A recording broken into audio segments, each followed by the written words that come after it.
Listen, cave dwellers, Israel just did another strike against Israel. Now they call it a retaliatory strikes, but I'm not sure how many times can you keep throwing punches at a person and they're not swinging back.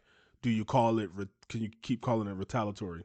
So we got some news about the launch and what happened. Then we got the UK Prime Minister as well as Joe Biden and Kamala Harris. It feels weird saying President Joe Biden because we don't really see him enough. But President Joe Biden and VP Kamala Harris react to this. So let's see what's going on first of all. Israel launching an unprecedented aerial bombardment overnight on Iran, with Iranian air defense flashing in the sky over Tehran. This morning, the first image of Israeli aircraft that conducted the hours-long nighttime mission. Israel hitting back at Iran for that massive ballistic missile attack earlier this month. Israeli Prime Minister Netanyahu huddling with his national security team in Israel's Situation Room. Watch. At this point, you got to realize it's like you got Andre the Giant over 7 feet, and then this midget is like throwing punches at his leg, and he just like, you're like, dang, why'd you do that to that midget like that? You throw him across the room. He like, well, did you see him? He punched me in my leg. Like, I get it, but at a certain point, even though like it's already seen Iran has launched ballistic missiles at them before, they can launch 100, 200, whatever it is, and they just not only do they shoot it down, but other countries band together and help them shoot it down. So come on, it's not like they're in danger. This can't be look. He's in a war room, the Situation Room, like he's the United States president or something, and he's like, like almost like George Bushish. Like this is like the essence of George W. Bush during 9/11 or something. No, and they was lying to us during 9/11. They had no weapons of mass destruction. That's the only reason why we tried to wipe out these people, right? Not just because of 9/11, but after 9/11, they told us they have weapons of mass destruction and they will come back even harder. And that's the same thing they're telling us. They learn from their playbook, and we ain't learned nothing else, obviously.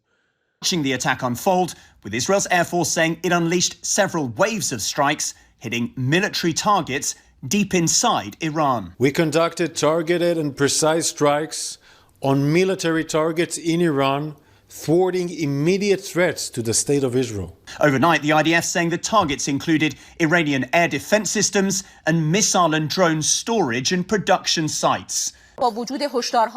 This morning, the Iranian regime downplaying the attack. Iranian officials echoing a claim on Iranian state TV that it caused limited damage. But Iran saying 2 of its soldiers were killed in the attacks on military bases in 3 regions. Israeli officials confirming Iran's highly valuable oil and nuclear infrastructure was not targeted, amid fear that could spark a wider war. The US deploying more... You do that, forget Iran. You got Israel and China to deal with. They hit that. I'm telling you, that's the only thing that can be stopping it. The US, like they're basically practicing to hit Iran's nuclear facility. Like they have it. They know where it's at. I'm sure they can hit it. Boom. They showing the U.S. Look, we can hit some precise targets in here. But the moment they do, it's on. It is on like Donkey Kong. The moment they touch that, that got a lot. That's crazy. You can take all the human life you want. You touch that oil reserve. You touch that nuclear. It's over. F-16s into the Middle East just ahead of Israel's attack. Just last week, sending an advanced THAAD air defense system to Israel, placing 100 American troops to operate it here on Israeli soil. The IDF saying it is now at peak readiness for offensive and defensive action. They're now at peak readiness for offensive and defensive action. Any part of that seems like anybody's trying to focus on the goddamn ceasefire. They getting ready. The U.S. put 100 U.S. troops there, 100 military personnel there. That is crazy that we're allowing for this to happen. We are slowly entering into another war. Like we ain't fully fucked yet, but it's like, can I put the tip in? Can I put the tip in? Oh, let's see what the next one, man. Remember, I react to these videos with y'all. This live. I don't watch these first. This is a live situation, and we are obviously monitoring it closely alongside our partners. I am clear that Israel has the right to defend itself against Iranian aggression. Absolutely. Now, the other part of that. I'm equally clear that we need to avoid further regional escalation and urge all sides to show restraint. That is better. That statement right there from the UK PM was better than anything Biden and Camilla has ever said. He said, they say, oh yeah, Israel has the right to defend itself and we need to push for a ceasefire. We need it. But they will never say that both sides equally have the right to stop it. Like they both have the right now. Like, okay, yeah, he got this right, but they got rights too. Iran should not respond. We will continue to work with allies to de-escalate the situation across the region. Yo, they cannot control Israel. The prime minister basically just begged Iran, like, we can't stop Israel. We're trying, but please don't do it. We know what they're doing, but please don't. Now let's see. Y'all want to watch Biden first? Let's watch Biden. Give him the honor since he's the president. Green one.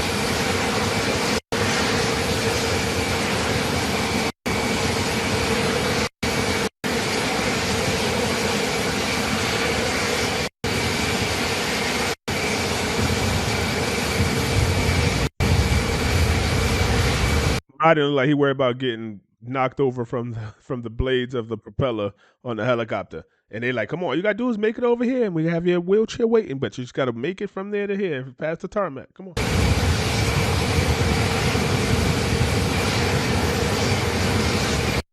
You running now.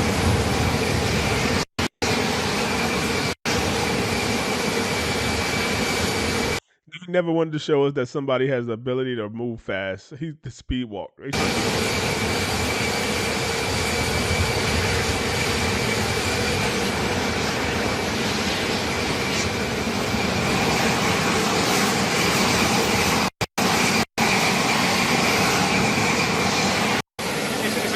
Like I had a long reason we're a little late. I was on with the intelligence community for the last half hour.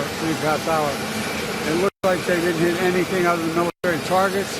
My hope is this is the end. Mr. President, the Chinese seem to have had My hope. Will there be repercussions for Beijing?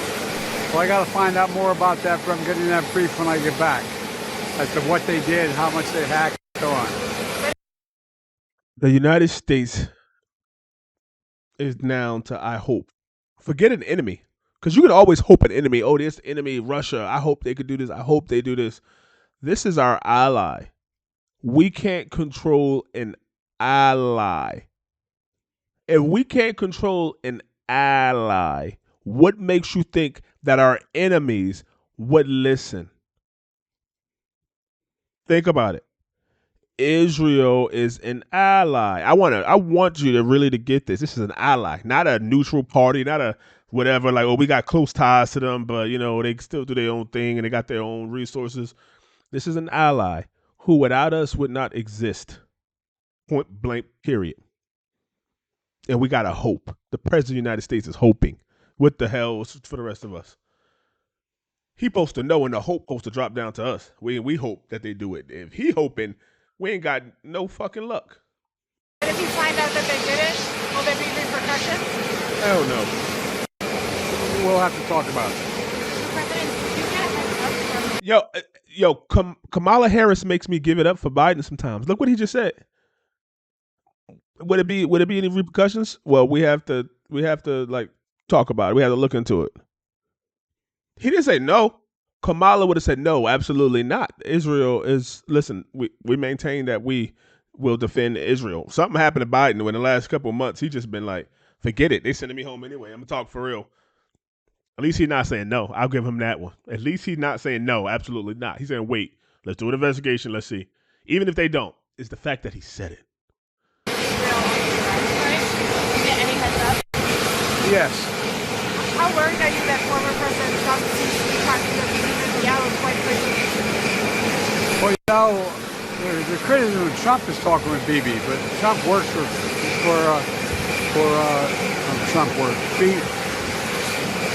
Trump talks to Bibi, and his good multi-billionaire friend talks to him a lot too. So I guess they're all three friends.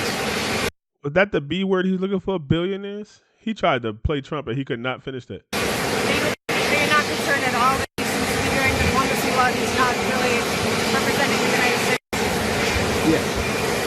I'm not surprised. Sorry, sir. What do you think of Trump's America's garbage comments? He said he's not surprised. Forget Trump talking to BB. Ain't you the president? When you ask, hey, BB, oh, why are you talking to him?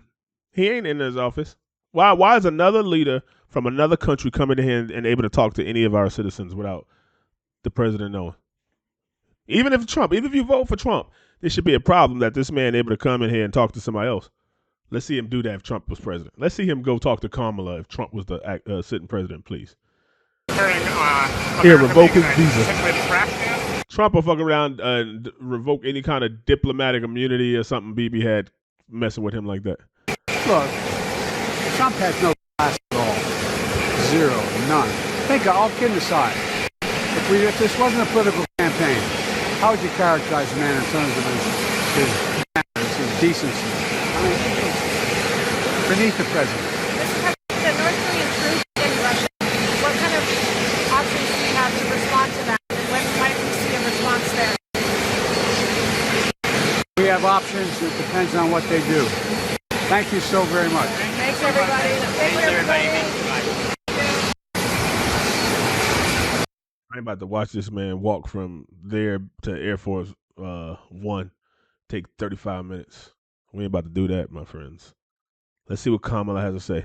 Watch how I guarantee you she probably don't. She probably don't even say anything close to a maybe. She's gonna say nah, absolutely not. I'll go to something else.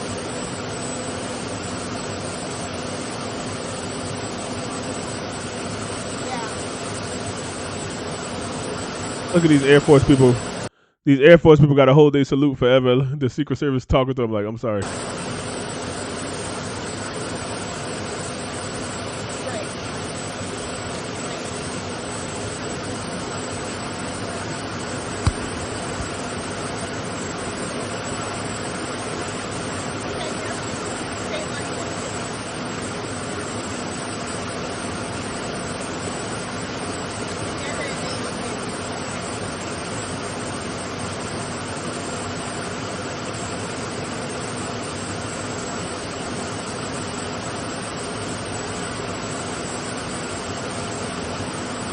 Talking to him about it. Wasting time, probably.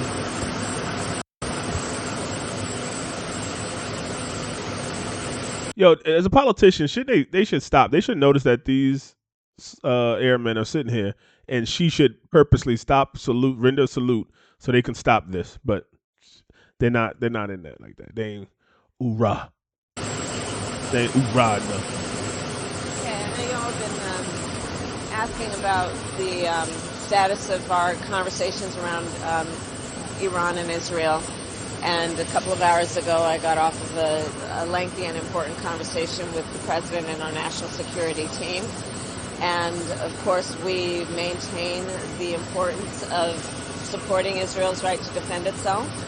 And we are also very adamant that we must see de-escalation in the region going forward.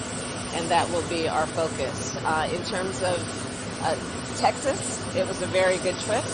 As I said, the reason I give a fuck about Texas. You see it? Netanyahu was literally costing the Democrats more of the election than they. I want them to lose anyway, but they like unnecessarily taking Netanyahu. He's not even part of the team. I see taking something for to somebody that's part of the gang, but Netanyahu's a foreign entity. Like, I think he's wiping them out. Look, they out of energy, like just dodging. You got Trump, and then you got this dude you got to deal with. It's a lot. For being there, there were many.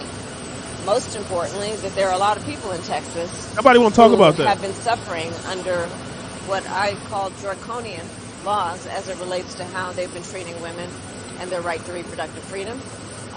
It was also and is ground zero in terms of one of the most draconian laws in the whole country that have come about because of Donald Trump and what he did to select 3 members of the United States Supreme Court with the intention that they would undo the protections of Roe v. Wade.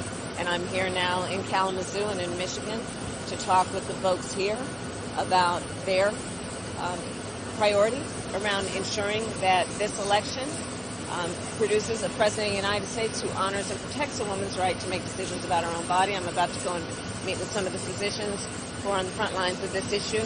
for our dressy with a great deal They're gonna of ask her courage questions about to highlight. Israel. They don't want to know Comes that. to abortion rights and talking with the providers today, what can we expect from those?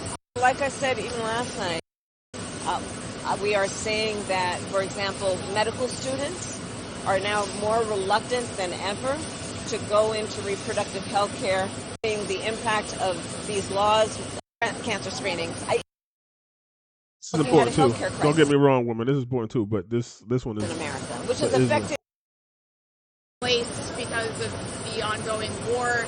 You said people are now displaced because of the ongoing war. You said de-escalation is the goal. Why is the U.S. and Israel not aligned in Great that question. goal in terms of the conflict in the region? Well, we've been very clear with everyone in the region, and in fact, that's why Tony Blinken was there for several days this week, that we want to work toward ending this war. This war must end. We must get the hostages out and work toward a two-state solution. You know what it is too? What I figured? It's like they talking like this the 1980s or 1950s, like somewhere before high-speed internet and instant communication. They talking like, oh, we got to send Tony Blinken over here, and he was there for several days. We're in 2024. That could have been solved with a Zoom call. A simple Zoom meeting would have fixed that. Like, let's stop pretending like, oh, today's Monday and he's gonna meet with him on Thursday and they're gonna talk it out for a couple of days. What about this? Can be done over in the email. Like, let's stop pretending like they got to change their mind and, oh, yeah, they got to get back to us and get back. They know instantly what they want to do. These are world leaders reacting at an instant. That's why the president carried a nuclear football around with him. Like, to any moment, any place, it could pop off. What we talking about? She acting like it takes this long and they've been doing this for months, for years. Stop acting like come on. Y'all feel me. Come on, I ain't got to say it. Y'all feel me. And we do believe strongly that as it relates to Lebanon and the region, that part of the strength of our work is the diplomatic work we will do to reach that end. What are we Ma'am, hearing? could I follow up on the What is the administration hearing from Arab allies about the Israeli strikes?